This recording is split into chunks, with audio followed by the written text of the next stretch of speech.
কারো জীবন গল্প যে এতটা ড্রামাটিক হতে পারে তা এই গল্পটি না শুনলে বুঝবেন না। লিখেছেন একজন শিক্ষক, তিনি যেভাবে লিখেছেন আমি ঠিক সেভাবেই বলছি। বাস্তবতাও এমনটা হতে পারে বা গল্পটা আদৌ বাস্তব কিনা তা আমার বিশ্বাসই হতে চাচ্ছে না, তবে আপনাদের মূল্যবান মতামত কমেন্ট বক্সে আশা করছি। তিনি ঠিক এভাবেই বলেছেন। আমি পতিতালয়ে গিয়েছিলাম, সেখানে গিয়ে টাকার বিনিময়ে আমি যে মেয়েটি পেয়েছিলাম সেই মেয়েটি ছিল আমার ভালোবাসার মানুষ। আপনারা হয়তো আমার কথাটা শুনে অবাক হচ্ছেন, আমিও সেদিন অবাক হয়েছিলাম। আমি ইচ্ছে করে সেখানে যাইনি, সেখানে যাওয়ার একটা কারণ ছিল। আমার ভাগ্য সেদিন আমাকে ওখানে টেনে নিয়ে গিয়েছিল। আমি একটা কুষ্টিয়ার সরকারি কলেজের শিক্ষক। তাহলে শুনুন আমার পতিতালয়ে যাওয়ার সেই কাহিনী। আমার নাম জোনায়েদ, বাসা কুষ্টিয়া। আমি যখন খুব ছোট্ট ছিলাম তখন আমার মা মারা যায়। মা মারা যাওয়ার পর আমার বাবা আরো একটি মেয়েকে বিয়ে করে আনে। আমার সেই নতুন মা ছিল অত্যন্ত সুন্দরী। যখন আমরা দুই ভাই বোন ছোট ছিলাম তখন আমাদের ভালোই আদর যত্ন করেই মানুষ করতো। তবে আমরা যতই বড় হচ্ছিলাম ততই আমাদের উপর অত্যাচার বেড়েই যাচ্ছিল। আমার বাবা আমাকে স্কুলে ভর্তি করিয়ে দেয়, কিন্তু সৎ মা স্কুলে যেতে দিত না। আমার আপুকে দিয়ে বাড়ির সমস্ত কাজ করিয়ে নিত। এত কাজ করতে করতে আপুর খুব কষ্ট হতো। সারাদিন আমাদেরকে দুই বেলা খাবার দিত, তাও অল্প একটু। আমার বাবা এসব কিছুই জানতো না, কারণ সে ভোরবেলা দোকানে চলে যেত, রাতের বেলা বাসায় ফিরত। ততক্ষণে আমরা ঘুমিয়ে যেতাম। এমনও হয়েছে বাবার সাথে 1 মাস আমাদের দেখাই হয় নাই। বাবা আমাদের খোঁজ খবর নিত না। সে হয়তো ভাবতো সৎ মা আমাদেরকে ভালোই রেখেছে। আপুকে দিয়ে বাড়ির সকল কাজ করিয়ে নিত। সকালবেলা গোয়াল থেকে গরু ছাগল বের করা, বাড়ি ঘর ছাদ দেওয়া, থালা বাসন পরিষ্কার করা, রান্না করা, সমস্ত কিছুই ওই ছোট্ট মেয়েটাকে দিয়ে করানো হতো। যদি কখনো আপুর একটু কাজ করতে দেরি হতো তখন তাকে অনেক মারধর করতো। তখন সে কান্না করতো। আর মায়ের সময় আমি যদি কখনো কাছে যেতাম তাহলে আমাকেও মারতো। তাই আমি ভয়ে কখনোই তার কাছে যেতাম না। একটা গেরস্ত বাড়ির যত কাজ তার সমস্ত কাজ আপুকে দিয়ে করানো হতো। আমাকে দিয়ে গরু ছাগলের ঘাস কাটানো হতো ও গরু ছাগল নিয়ে মাঠে পাঠিয়ে দেওয়া হতো। আর আমরা যদি কখনো কাজ না করতে চাইতাম তাহলে আমাদেরকে প্রচুর মারধর করতো। এমনকি ঠিক মতো ভাতও খেতে দিত না আমাদের। আপুই মাছ মাংস রান্না করতো, কিন্তু আমাদের কপালে জুটতো ডাল ভাত, তাও আবার অল্প, যেগুলো খেয়ে 3 গ্লাস পানি খাওয়া লাগতো। আবার সৎ মায়ের পরিবার থেকে মাঝে মাঝে আত্মীয় আসতো, মিষ্টি ফলমূল অনেক কিছু নিয়ে আসতো, তবে আমাদের কখনোই দিত না। ছোট ছিলাম তো তাই লোভ হতো। একদিন আমি আর আপু 2টি মিষ্টি চুরি করে খেয়েছিলাম, তবে শান্তি পাইনি। সেই মিষ্টি খাওয়ার পর মা জেনে যায় আর প্রচুর মারধর করে আমাদের। বিশ্বাস করেন তারপর থেকে আমি আর জীবনে কখনো মিষ্টি ছুঁয়ে দেখিনি। সৎ মা আমাদের সাথে বাবার সামনে একটু ভালো আচরণ করলেও বাবার অগোচরে চলতো এরকম কঠিন অত্যাচার। আমি কখনোই নিয়মিত স্কুলে যেতে পারতাম না। মাঝে মাঝে স্কুলে যেতাম আর রাতে লেখাপড়া করতাম আর দিনে করতাম সমস্ত কাজ। এভাবে চলে গেল কিছু বছর। আমি তখন ক্লাস 9-এ পড়ি। এত বড় হয়েছি, তবে কখনোই আমাদেরকে নতুন পোশাক কিনে দেওয়া হতো না। বাবা যদি কখনো মাঝে মাঝে কিনে দিত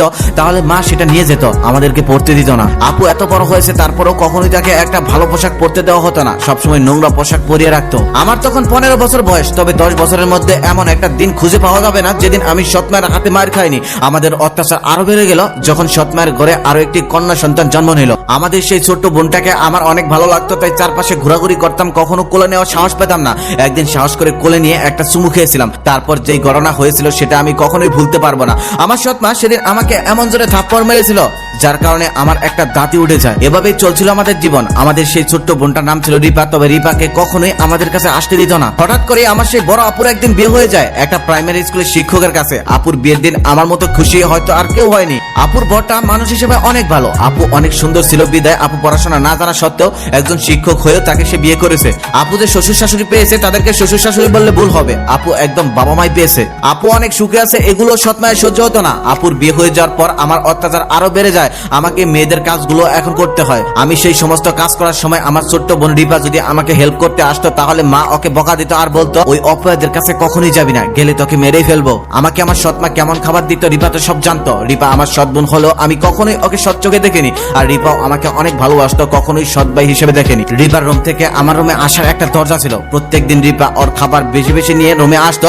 মা বললে বলতো আমার রাতে ক্ষুধা লাগে তাই আমি রাতে খাই। তবে সেই খাবারগুলো প্রত্যেকদিন সে এসে রাতের বেলা আমাকে খাইয়ে দিত। আমি সেই খাবারগুলো খেতাম আর কান্না করতাম। এটা আমার প্রত্যেক রাতে সুখের কান্না ছিল। এভাবেই এসএসসি পাস করে ফেললাম। তেমন একটা স্কুলে না গিয়েও A+ পাই, কারণ আমি সারা রাত জেগে লেখাপড়া করতাম আর চিন্তা করতাম একদিন লেখাপড়া করে এই বাড়ি থেকে পালিয়ে যাব আর নিজেকে মুক্তি দেব। আমি সবসময় ভাবতাম ইন্টার পাসটা কোন রকম করেই বাড়ি থেকে আমি পালাবো। তারপর 2 বছরের মধ্যে ইন্টার পরীক্ষা দিলাম, ইন্টারেও ভালো রেজাল্ট করলাম। তারপরও আমার সৎ মা রোজই আমাকে মারতো। আস্তে আস্তে বাবা অত্যাচার শুরু করলো, কারণ সেই সৎ মা ছিল অত্যন্ত সুন্দরী। তার কথা যদি আমার বাবা না শুনতো তাহলে সে বলতো বাড়ি থেকে চলে যাব, আর এই বয়ে বাবা সমস্ত কথাই তার শুনতো। তারপর একদিন অত্যাচার সহ্য করতে না পেরে চলে যায় আপুর বাসায়। আপুর বাসা ছিল রাজশাহীতে। সেখানে যাওয়ার পর আপু এত খুশি হয়েছিল যে আমাকে দেখার পর 10 মিনিট জড়িয়ে ধরে কান্না করেছিল। এমন দৃশ্য দেখে আপুর বাসার সবাই সেদিন কান্না করে দিয়েছিল। সেই বাসায় সবাই ছিল শিক্ষিত মানুষ, শুধু আপুই লেখাপড়া জানতো না। তবে দুলাভাই এখন আপুকে বই এনে পড়িয়ে অনেকটা শিখিয়ে ফেলেছে। এখন আপু ইংরেজিতে কথাও বলতে পারে। আপুর একটি ফুটফুটে বাবু হয়েছে। তারপর আমি সেখান থেকে লেখাপড়া শুরু করলাম। অনেক কষ্ট করে রাজশাহী বিশ্ববিদ্যালয়ে চান্স পেয়ে গেলাম। আপুর বাসায় আসার আসার পর থেকে আর কখনোই মা বাবার সাথে কথা বলিনি। ছোট বোন মাঝে মাঝে ওর ম্যামের ফোন দিয়ে ফোন দিত, বাড়ি থেকে ফোন দিতে পারতো না ভয়ে।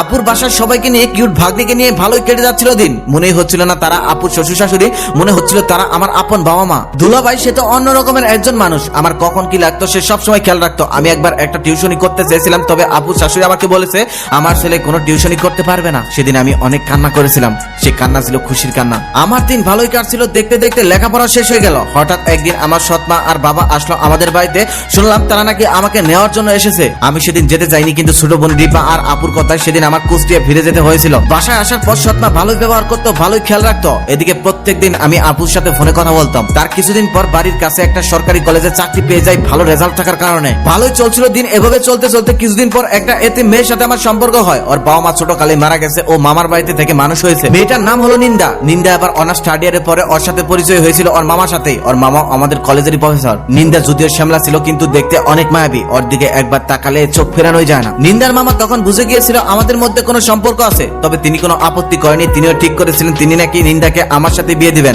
এদিকে বাসা থেকে সৎমা চাপ দিতে লাগলো, কারণ তার বোনের মেয়েকে নাকি আমাকে দিয়ে আনবে। কিন্তু আমি সেটা সোজাসুজি না বলে দেই। আর না বলার পর থেকে আবার আমার সৎমা আমার সাথে খারাপ আচরণ করতে শুরু করে। আমি সেদিন কিছুটা বুঝতে পেরেছিলাম এতদিন আমার সাথে একটু ভালো আচরণ করার কারণটা। ওই সময় একটা ছেলে নিন্দাকে প্রত্যেকদিন বিরক্ত করতো। তারপর আমি ওই ছেলেকে প্রচুর মারধর করেছিলাম। ছেলেটা নেশা করছিল আর যাওয়ার সময় বলে গিয়েছিল ওই মেয়ের কপালে খারাপ আছে, মিলিয়ে নিস। তারপর একদিন সৎমা আমার ঘরে আসলো, আর আসার পর বললো তার বোনের মেয়েকে নাকি আমার বিয়ে করতে হবে। আমি না বলে দেওয়ার সাথে সাথে সে তার জামা কাপড় ছিঁড়ে ফেললো আর চিৎকার করতে লাগলো, আর বললো আমার সর্বনাশ করিস না, এসব বলে চিৎকার করতে লাগলো। আর বাবা ওদিক থেকে দৌড়ে আসার পর বাবাকে কান্না করতে করতে সমস্ত ঘটনা খুলে বললো। বাবা মায়ের ছেঁড়া কাপড় দেখে বিশ্বাস করে ফেললো। বাবা সেদিন অনেক মারধর করেছিল আমাকে, এতটা মারধর করেছিল যে সেদিন আমার উঠে দাঁড়ানোর শক্তিটা পর্যন্ত ছিল না। তারপর বাবা আমাকে বাড়ি থেকে বের করে দেয়। তারপর আমি এক বন্ধুর বাসায় চলে যাই। সেখানে গিয়ে সমস্ত ঘটনা খুলে বলি। আমার বন্ধু কিছুতেই বিশ্বাসই করতে চায় না। সে বলে একটা মা কখনো একটা ছেলের সাথে এমনটা করতে পারে।